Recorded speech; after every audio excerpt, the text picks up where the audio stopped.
in and outs, meaning revenue comes in and expense goes out. Sometimes there's matches and things like that, but in general, for budget purposes, grants are in and out. You have revenue coming in and you have the expense that offsets that revenue, so in general.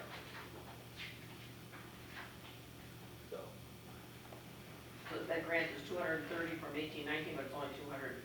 It varies annually, the whole grant. I think 1 year we only had 130, and it's been as high as 250. Is that the one that did with Dearborn, or Dearborn Heights give us money that they Yeah, used or something? I mean, that couple was a few years years ago, ago, but that's that same grant, right? They bought out of the consortium, Okay. so each community got to put an application, take their money, Okay. their funding.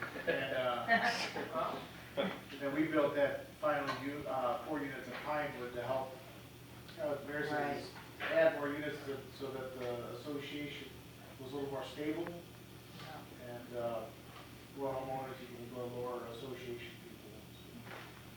And then we also, again, use it primarily in the last few years for down payment assistance. I have a question on the first home buyer thing. Are the houses anywhere throughout the city of Taylor? Oh, yeah, there's no, So it could be anywhere. They can only make 80% of the median income, which for a 4-family home is about $65,000. Okay.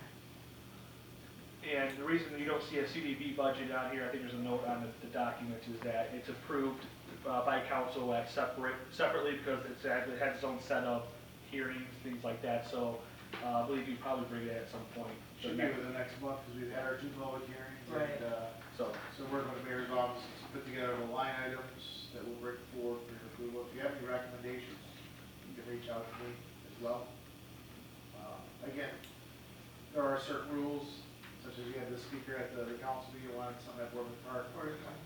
Yeah, it's only certain areas. CDBG is based on census tracts, and to be eligible in that census tract, 51% or higher of the population of that census tract must be below the median.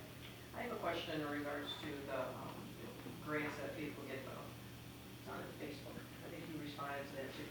Somebody said that, I don't know what kind of grant it was. We had gotten it years ago, like in 92 or something like that. They got a roof, the electricity was brought up to code, and he's lived in your home for like say 15 years, you didn't have to pay it back. It's not like that anymore, correct? Correct. Now the loan is perpetuity, you have to pay it back. But there's never any interest that's accrued. You pay the principal balance back. No payments. It's whenever transfer ownership. Lien on your home, basically. It's a soft cycle. My dad, he wouldn't let us pay for a roof, he goes, oh, we use our money. Okay, well, fine. You know, so we had a roof done. And if he would have lived, at that time, 5 years, it would have went away completely. But he didn't, he only lived 4 years. We had So to we had to pay some of it back, which was all. We got a new roof, and then our electric, which was only a 30 amp, whatever it was, raised to 100 amp kind of thing, so that was way back when too. I'm not getting longer than 15 years, so I'm sure. And that program is kind of revolving. You get, Block grant, I was trying to. people are paying their loans back and it cycles back into the program, so. Which is a good thing, and that's the way I explain it. That's why we can help others, reach more residents.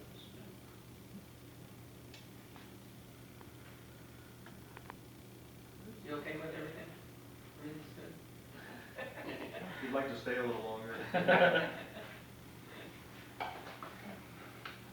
Anybody else have anything? I want to stay on this shield.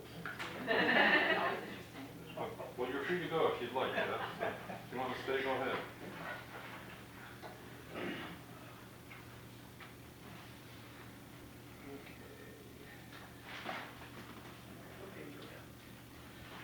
Okay, so anybody want to take a break or anything? We're ready to go? Okay.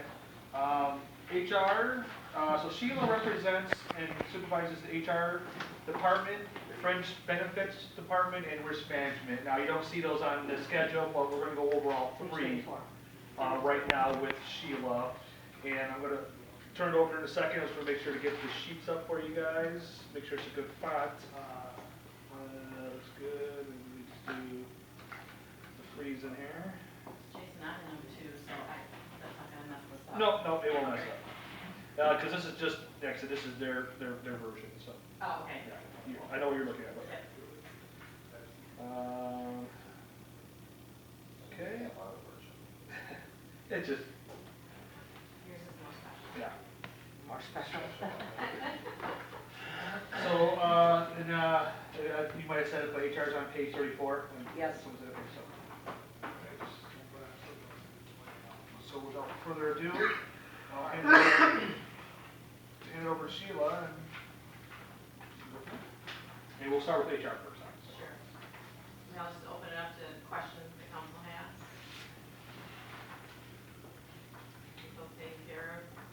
I just got a, what was, you know, from your projected budget for this year, there's quite a, yeah, the overtime. Was there situations or something that prohibited or led to that? You know, some of the situations are not controllable, they're unexpected sometimes, just based upon if there's, workers' comp injuries and people have to stay till the end, if there's additional projects that we're asked to support, if, you know, people have to stay, can't leave, working through lunches, I mean, some of it's just unanticipated, it's not always necessarily something we can control, because we're not always aware of every employee issue that's gonna arise, and come within our day. But you have room to, like, you know, move items around or whatever, stuff like Yes. that? Okay, Absolutely. okay, And I usually do throughout the year. okay.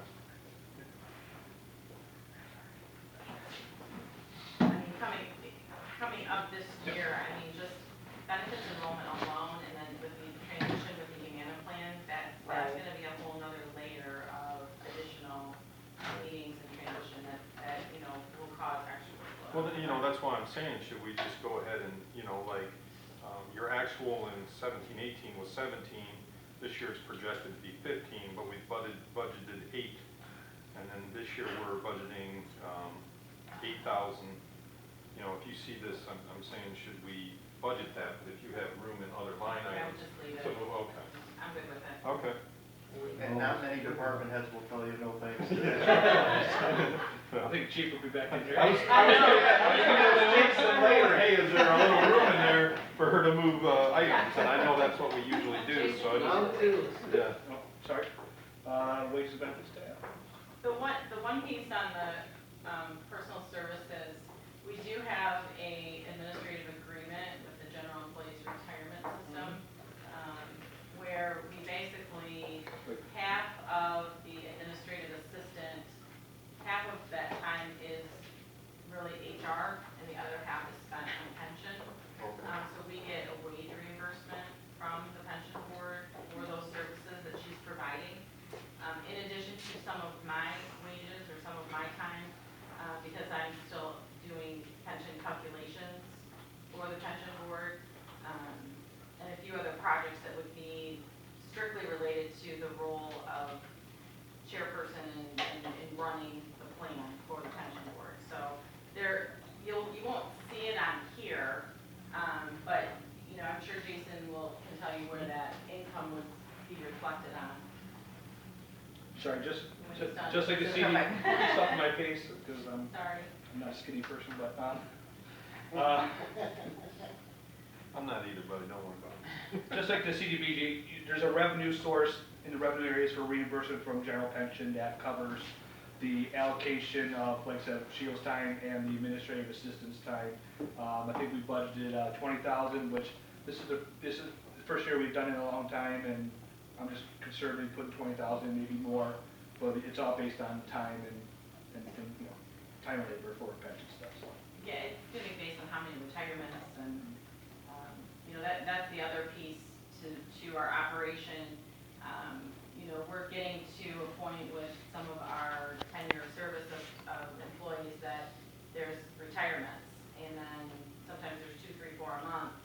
And with that comes also the recruitment side of having to find people to replace those retirements. So we're roughly at about 500 employees right now, and we haven't even begun to finish our spring seasonal hiring yet. So we will probably hit 550, maybe even 575 this summer.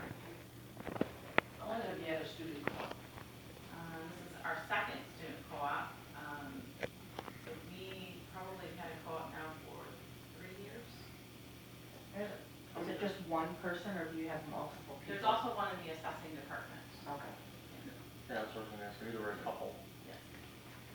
I think we're always open, I just, Absolutely. yeah. Yeah, I know, did they ever get a hold of you? We can talk after.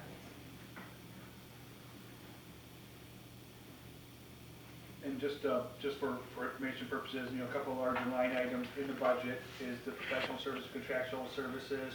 And Sheila, you want to go over those, or? Sure, I mean, the professional services is in addition to the attorney fees for labor counsel, it would also be pre-employment services, so for background investigation, pre-employment site. If we ever, any employee assistance program services, that would come out of that budget. The contractual services is primarily the payroll system or the HR administration system.